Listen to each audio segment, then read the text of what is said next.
An elderly woman charged with murder could have dementia.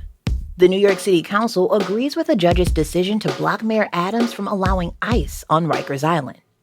Large trash bins will soon take over some parking spaces in Brooklyn. And water main breaks bring headaches to New Jersey. From WNYC, this is NYC Now.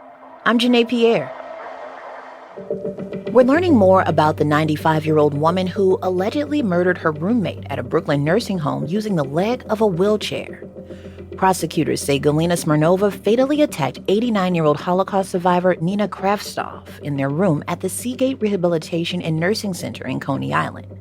They say a nursing assistant found Kravtsov bloody and unconscious, and Smirnova washing her hands in the bathroom with blood on her gown and legs. Smirnova appeared in Brooklyn criminal court in a wheelchair Wednesday with her left hand cuffed to one of the armrests. She listened quietly to the proceedings through a headset as an interpreter translated for her. Prosecutors say she has dementia, but her lawyer asked the judge to hold off on ordering a psychiatric exam until the defense can gather more information. The New York City Council is celebrating a judge's recent decision barring Mayor Eric Adams from allowing immigration officers on Rikers Island. Council Speaker Adrian Adams explains why. When residents of our city or any locality are afraid of cooperating with local law enforcement to report crime and seek help, or visit hospitals and clinics when they're sick, communities are indeed less safe and less healthy. A judge ruled that the bid to return immigration officers to Rikers was null and void due to a, quote, impermissible appearance of a conflict of interest. New York City is continuing its push to eliminate piles of trash from sidewalks. It's a big new move from the sanitation department. Here's WNYC's Liam Quigley with more. It's been 2 years since the city began installing large containers in parking spaces throughout sections of Upper Manhattan for residents to use to toss their garbage.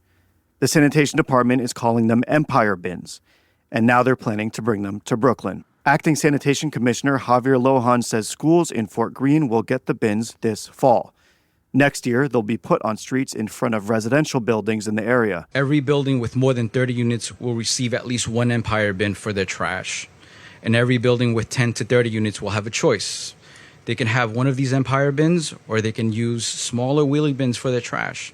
Officials want the bins rolled out throughout the city, but they say that will take years to achieve. Multiple water main breaks have occurred in New Jersey this summer, leading to boil water advisories and affecting some streets. After the break, we explain what's causing the issues. Stay close.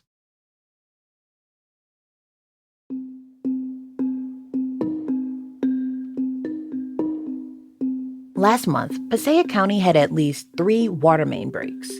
One, early in the month, affected about 200,000 people and left customers without water for 6 days, and then with a long-standing boil water advisory.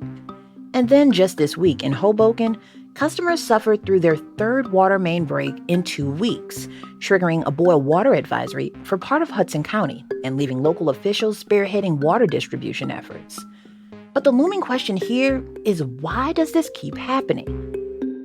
The age of a water system has a tremendous amount to do with whether the line breaks, when they break, how frequently they break. That's Dr. Daniel Van Abs, an expert on water resource management.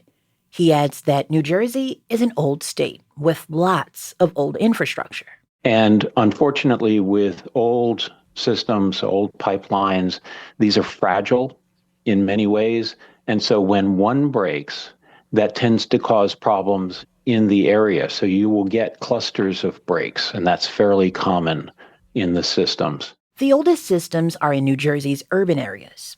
Van Abs says those systems were put in place decades ago when the now urban areas were thriving industrial centers with lots of economic activity going on. They were the bright spots of a very rural agricultural state. Now they're not. These are areas where you have concentrations of poverty and you have very limited resources in many cases. So the burden of maintaining these systems seems much heavier now than it would have been when these cities were in their heyday. And Van Abs says that creates a real problem because affordability is a major issue in New Jersey. In terms of what can be done about the water main breaks, Van Abt says local and state officials have to do a better job of maintaining its systems more frequently, which takes money and asset management planning.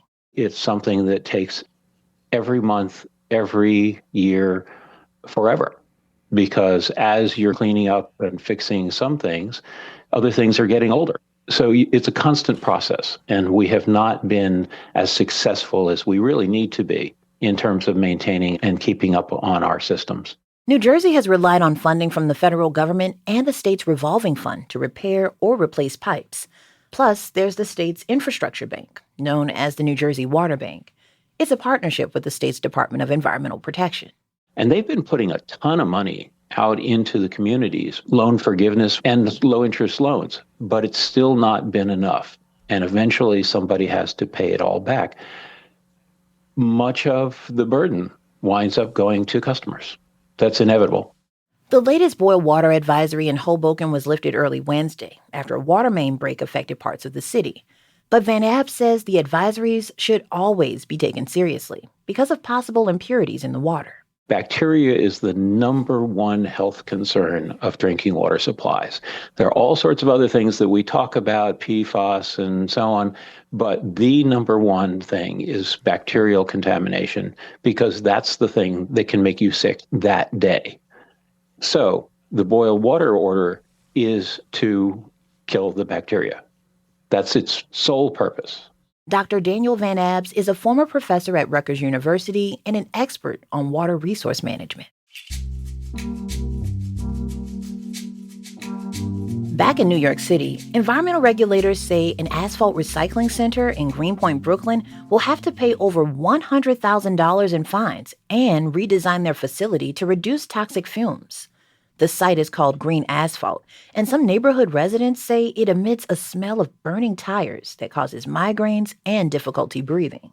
Thomas Matuzis lives nearby, and he spoke about it at a community meeting. Every time we go outside, our eyes tear, our mouths taste your plant, and our lungs hurt. We know where it's coming from, sir. Company leaders told the crowd at the meeting they were there to work with the community. Green Asphalt has until December 11th to double its smokestack height. Thanks for listening to NYC Now from WNYC. I'm Janae Pierre. We'll be back tomorrow.